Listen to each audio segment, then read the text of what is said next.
To fix this problem, go to your notification bar and tap on the settings button which is close to your profile. So just tap on it like this and you're going to be in the settings.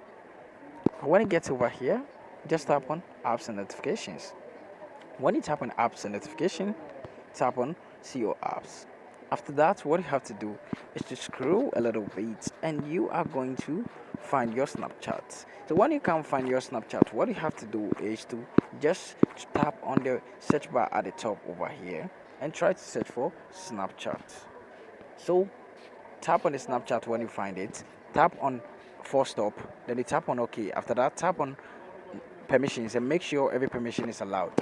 Tap on storage and cache, then you tap on the clear cache. After doing this, what you have to do is to go back, then you tap on advanced. After tapping on advanced, scroll a little bit and tap on app details, then update the app. So after updating it, what you have to do is to restart your device. So tap on your power button for some while and you are going to see this pop up. Now tap on restart, then tap on OK, and the problem is going to be fixed. Thank you for watching this video.